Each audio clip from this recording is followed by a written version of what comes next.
Hey, and welcome to All Things Microservices. I'm pretty excited about the show today because what I want to show you is a tool that I've been using for, I don't know, like maybe a few weeks or so. I found it just by chance, and I think it's so dope. So the tool allows you to interact with gRPC services in the kind of the same way as you would do if you were using curl, an RESTful service. And in my humble opinion, that's a pretty dope thing indeed. So let's dig in and let's take a look at this. So what are we going to look at? Well, there's this tool, and it's called gRPCcurl. gRPCcurl is an open source tool, which I'm always a huge fan of. And you can find it, and I'll put the link in the sort of the thing below there. But you can download it. It's a Go-based tool, which is pretty dope. It's going to run on pretty much all of your application infrastructure, operating system, architectural things. You know, it's going to work with Windows and Linux and stuff like that. But what gRPCcurl does is it's inspired by curl, and it allows you to interact with gRPC services. Now, like, why is that a problem? Okay, so let's kind of quickly look at gRPC. I don't want to go too much in depth into it, but I want to kind of touch on why things are different. So gRPC, unlike a RESTful or a kind of a standard HTTP, JSON-based service doesn't use a plain text JSON-based format.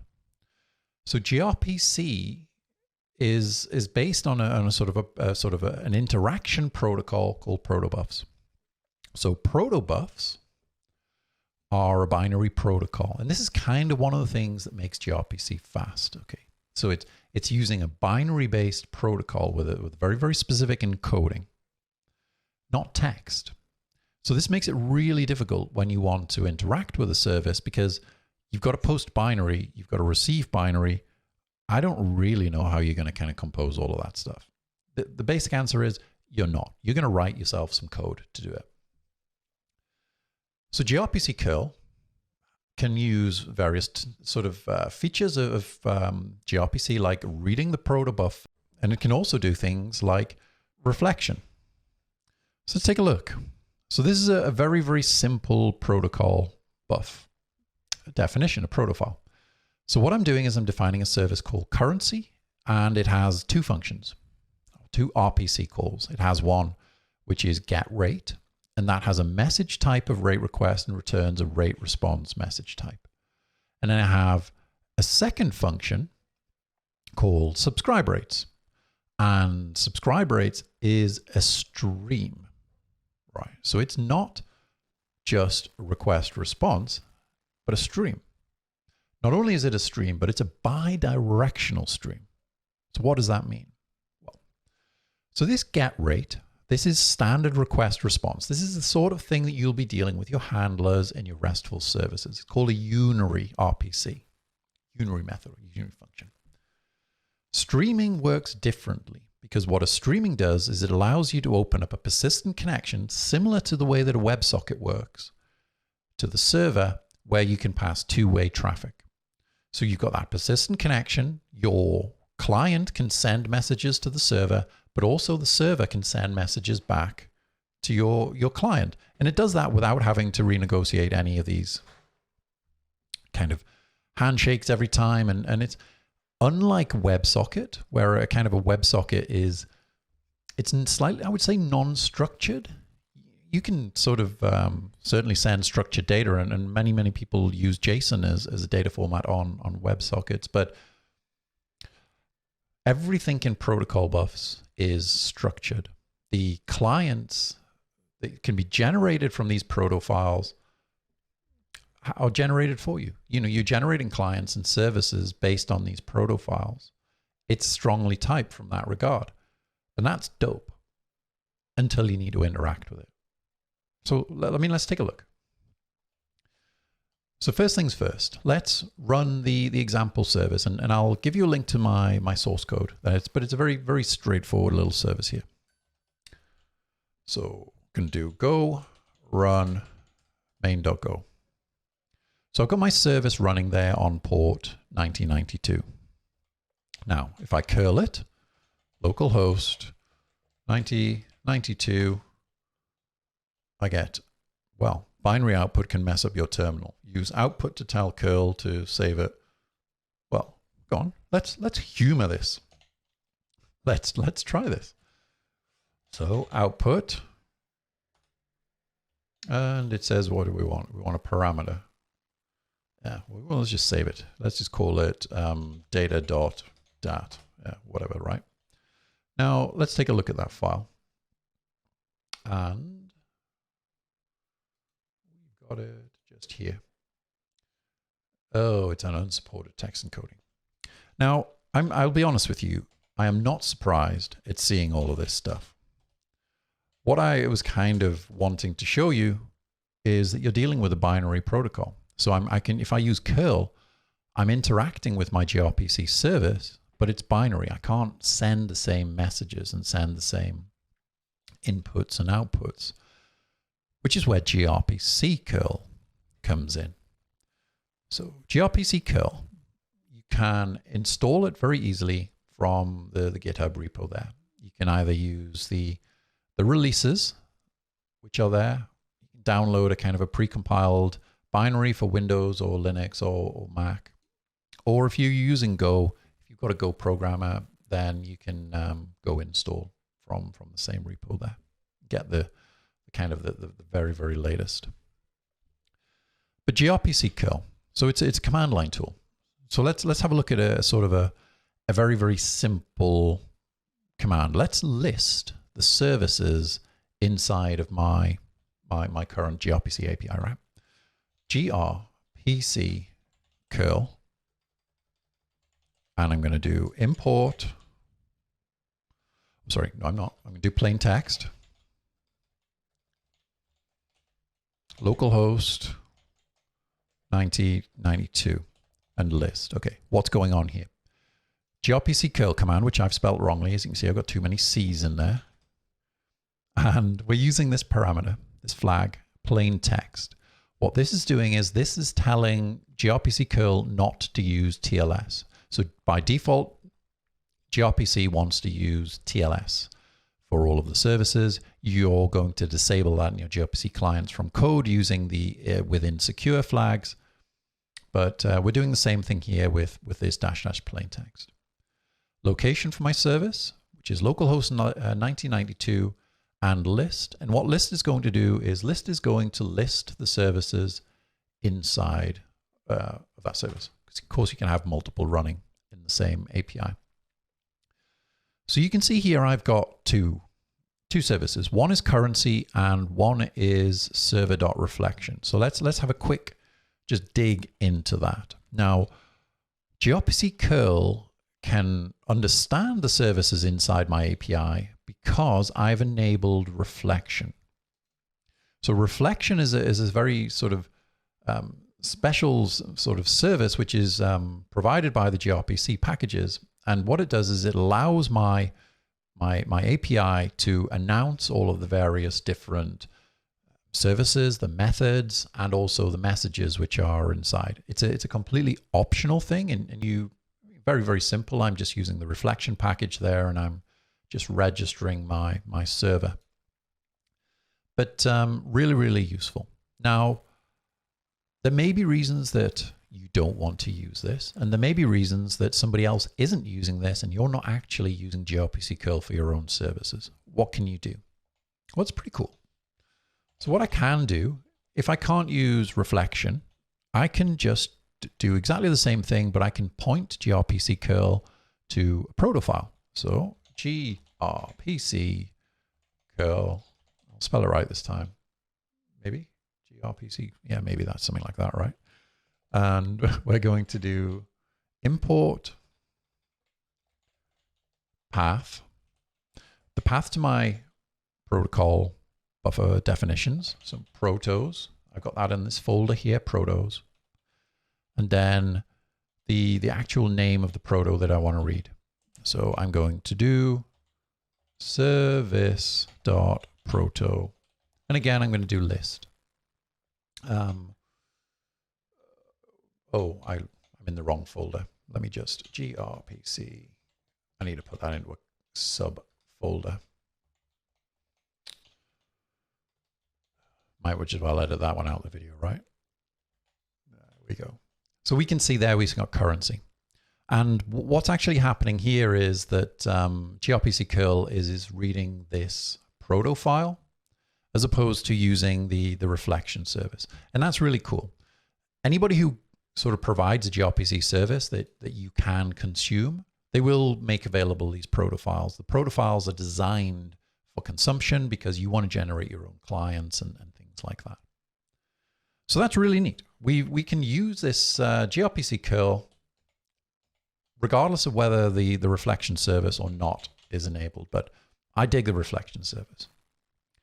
So we listed those services, and let's just kind of run that again. So we've got this currency and this server.reflection. I'm not interested in the server.reflection. That's the thing which enables gRPCcurl to understand what's going on in my service. I'm interested in currency. So what are the methods in currency? Well, if we look at our proto file, we can see there are two. There's getRate, that Unary, and there is subscribeRate. So let's do gRPCcurl. Again, we're using that plain text. But then instead of using list, let's list and then be specific about a service. List currency. Okay, so now what we've got back is a list that we've got these two services. Okay, I've got a currency service called with a method getRate and one called subscribeRate. This is pretty dope. So what's the next step? Well, the next step is we're going to dig even deeper. So I can now do describe. And I want to know what are the details of the messages of my getRate. Let's have a look at that. So we can see there that currency.getRate is a method, and there's the signature. So RPC getRate has a message called rate request, and it returns a message called rate response. Well, that's pretty neat. What is the message rate request look like? Well, I can dig in there, and I can see there that there's the message signature, and that's pretty cool. So I want to kind of curl this, right? Well, I want to gRPCcurl it. When I'm using gRPCcurl, what I want to do is I'm going to send it a JSON payload, and the JSON payload is automatically going to be converted by gRPCcurl into the protobuf message format, and the message that's returned is going to automatically be converted into JSON just so that it'll display in my terminal here and that I can use it. But what's the JSON format of message? Well, gRPCcurl's got an even handier little parameter here that I can use, -msg template. And you can see there that message template is actually giving me an example JSON document that I can use to make a call to rate request. So should we make a call to rate request? Yeah, I think we should. So let's do it. gRPCcurl, plain text. Because again, we're not using TLS on this service. We can do localhost 9092. Now, what we need to do is we need to pass the data. So if we were doing this with curl, what we'd do is we'd do something like -d, and then we would specify our data as a string, and we should be good. So we can do localhost 9092, data as a string, and then let's do currency/getRate. So that is the service currency and the method getRate that we want to call. And let me just put this into the right order. Localhost 9092. And you can see there that I'm getting a response back of rate 2312. So if I look at my service code in here, and there's nothing complicated going on. It's literally just a bare scaffold service. I'm just returning a hard-coded response there of 2012, but that's really cool, right? We've just used gRPCcurl to hit this gRPC service, and we've done it from our command line, and we've not had to do anything really with protobufs or anything. That's a cool thing. But let me show you something even cooler, because what I have is a bidirectional streaming service. Can gRPCcurl handle bidirectional streaming? You bet it can. This is one of the things I absolutely love about this thing. Let's take a look at what my streaming method does. So I'm not doing a great deal in here. All I'm doing is in subscribe rates, I'm just handling any client requests, and then I'm doing a block, and every second I'm going to send a message to the server to the client, the response. And I'm going to send a service response rate 2012. So how are we going to make that call? Well, let's first look at the method signature for currency. So this time we're going to do describe currency dot subscribe rates. And I've spelled that wrong. Subscribble, right? And there we go. So we see the method signature there. It's using that rate request. We've already sort of shown that we can describe rate requests, and we've got a signature there. So actually the method signature is exactly the same as what we were doing when we just called that service just 2 minutes ago there. But we're not going to use getRate this time, subscribe rates. Now look at this. Look at what's happening in my terminal there. I've called subscribe rates, but because this is a bidirectional service, gRPCcurl is blocking, and it's just streaming the output from the service. I think this is really, really, really, really very cool. And that's pretty much it for gRPCcurl. Wonderful little tool. I really, really recommend you check this out, install it, and just make it part of your daily use case. That's all for this episode, and I want to say thank you so much for watching. I want to obviously recommend that you like and you subscribe for notifications for updates and for new videos. We've got some good stuff coming out this very soon, and thank you again.